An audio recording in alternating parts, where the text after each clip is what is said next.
Assalamu alaikum. This is Ali Raza. Welcome back to my channel. I hope you are doing well in this pandemic of COVID-19.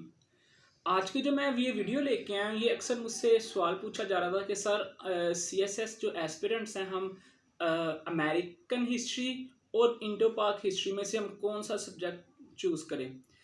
यहाँ पे बहुत ज़्यादा confusion पाई जाती है। Mostly अक्सर कहा जाता है कि आप अमेरिकन हिस्ट्री रख लो, और उसके पीछे रीज़न ये दी जाती है कि चूँकि इंडो पाक की हिस्ट्री 712 से जब उन्होंने इन्वेड किया था अरब्स ने मोहम्मद बिन कासिम की सरपरस्ती में, तो तब से शुरू होती है और आज तक ये तकरीबन 1000 साल से ज़्यादा बन जाता है। तो 1000 साल की वो हिस्ट्री है। दूसरी तरफ देखा जाए तो अमेरिकन की जो हिस्ट्री है वो आपकी, जब अमेरिकन रेवोल्यूशन आया था अपना 1785 में, 1776 में, 75 में, तो तब से लेके अब तक है, तो रिलेटिवली बहुत शॉर्ट है, तकरीबन 1000 ईयर्स का फ़र्क है। तो इसलिए आप अमेरिकन हिस्ट्री रखा करें। तो अपेरेंटली तो ये एक आर्गूमेंट बहुत जस्टिफाइड आर्गूमेंट लगता है, लेकिन ऐसा नहीं है। हर इंसान की अपनी स्कूल ऑफ थॉट होता है, अपनी एक नज़रिया होता है। मेरे मुताबिक जो इंडो पाक की हिस्ट्री है वो ज़्यादा बेहतर है बनिस्बत अमेरिकन हिस्ट्री की। उसके पीछे कुछ मेरे पास लॉजिक्स हैं जो मैं आपके साथ आज डिस्कस करूंगा। सबसे पहली बात यह है कि ये कहा जाता है कि जो इंडो पाक की हिस्ट्री है वो बहुत ज़्यादा है, हालांकि ये बिल्कुल गलत बात है। देखो, 712 में मोहम्मद बिन कासिम जब यहाँ पे सिंध के ऊपर अटैक करता है, राजा ताहिर के साथ उसकी जब फाइट होती है और राजा ताहिर को शिकस्त देता है, तो उसके 712 के बाद 300 सालों तक, यानी कि महमूद ऑफ गजनी जो था, महमूद गजनी तक कुछ भी नहीं है। यानी कि 712 से लेके 1000 तक ये जो 300 साल बनते हैं, इसमें कुछ भी नहीं हुआ। तो ये 300 साल तो ये निकल गए। और महमूद गजनी आ जाता है 1000 में, और उसने जो 17 हमले किए थे यहाँ पे 1000 से लेके 1026 तक, उसमें से भी उसका जो सबसे बेसिक जो सवाल होता है वो उसका जो सोमनाथ का मंदिर उसने फतह किया था उसके ऊपर होता है। तो उसके बाद फिर 150 साल तक कुछ भी नहीं है उसकी हिस्ट्री में। मतलब 1026 से लेके 1192 तक, जब पानी वहाँ पे टराइन की वार में घोरी ने, शहाबुद्दीन घोरी ने जब शिकस्त दी थी पृथ्वीराज चौहान को, तो ये तकरीबन ये 150 साल बन जाते हैं, तो कुछ भी नहीं है। तो उसके बाद हम जब चलते रहते हैं मुगल तक, जब फॉल ऑफ मुगल एम्पायर आया था 1857 में, तो वहाँ तक ये चलती है इंडो पाक की हिस्ट्री। अब मेरी बात सुने गौर से। इंडो पाक की हिस्ट्री को डिवाइड किया जाता है 2 पार्ट्स में, बिफोर 1857 एंड आफ्टर 1857। अब आपका जो कंपलसरी सब्जेक्ट है पाकिस्तान अफेयर्स का, जो आपने पढ़ना ही पढ़ना है, उसके अंदर जो पाकिस्तान अफेयर की जो हिस्ट्री है वो 1857 से लेके अप टू डेट तक होती है। ठीक हो गया। तो इन शॉर्ट में जो कहने का मतलब है कि इंडो पाक की हिस्ट्री को आप ऐसे ना देखें कि मोहम्मद बिन कासिम से शुरू होती है 712 से और आज तक है। नहीं, ये 1857 तक ही है। क्यों? उसके बाद जो सिलेबस है वो सेम है जो आपने पाकिस्तान अफेयर में पढ़ना है।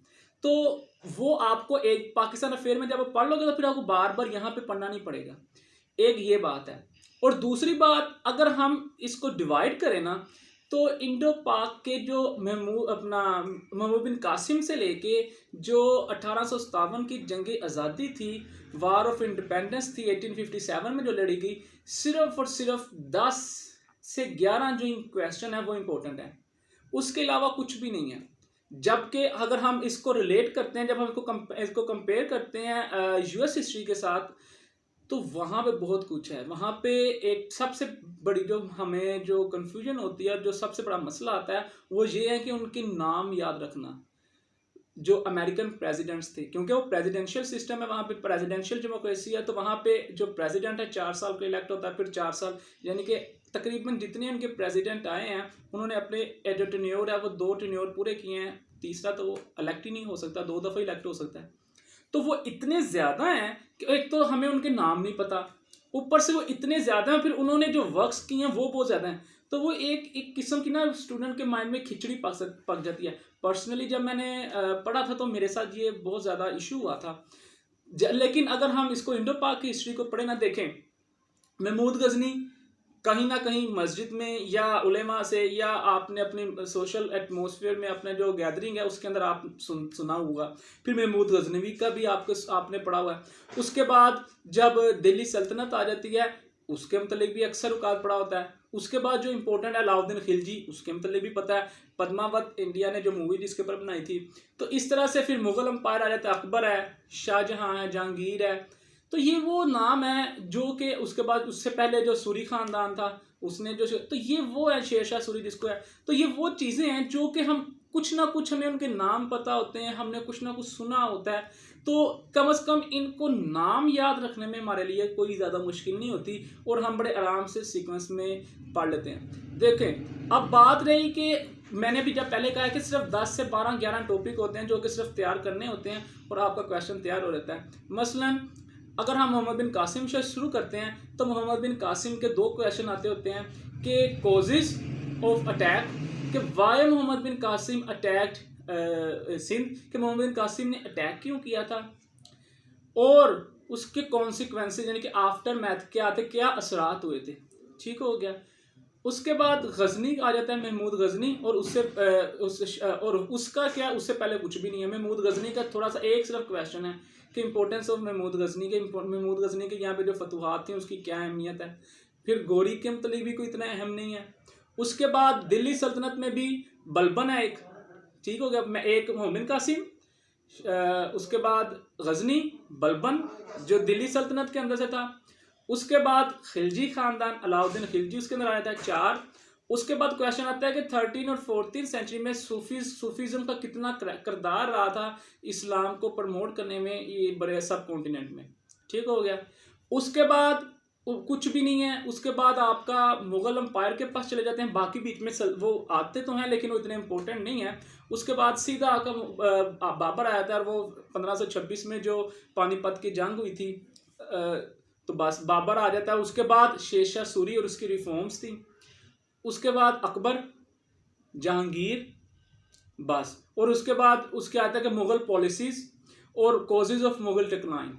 बस ये क्वेश्चंस हैं, ये गिनती के 10, ये 8 से 10 क्वेश्चन।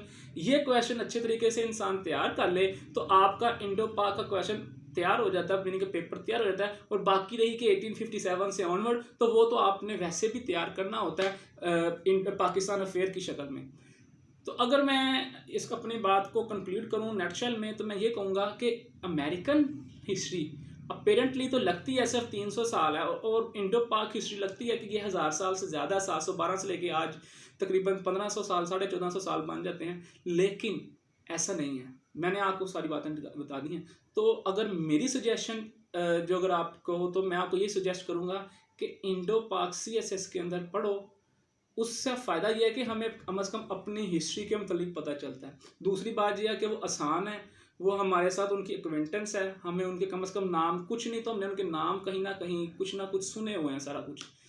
तो आज की ये वीडियो थी। आई होप कि अगर आपको समझ आ गई होगी। अगर किसी किस्म की आपको कोई क्यूरी या क्वेश्चन है तो आप मुझसे पूछ सकते हैं। हमारी अब जो नेक्स्ट वीडियो होगी, हम अपना इंडो पाक को शुरू कर रहे हैं, मोहम्मद बिन कासिम से करेंगे। तो इंशाल्लाह नेक्स्ट वीडियो में मिलेंगे। अभी तक जिन्होंने मेरा चैनल सब्सक्राइब नहीं किया वो मेरा चैनल सब्सक्राइब कर लें ताकि आपको फर्दर टू फर्दर आप मेरी जो वीडियोज़ हैं वो मिलती रहें। ओके, अल्लाह हाफिज़। नेक्स्ट वीडियो तक अपना बहुत ख्याल रखिएगा। टेक केयर, मिलते हैं नेक्स्ट वीडियो में। Thank you.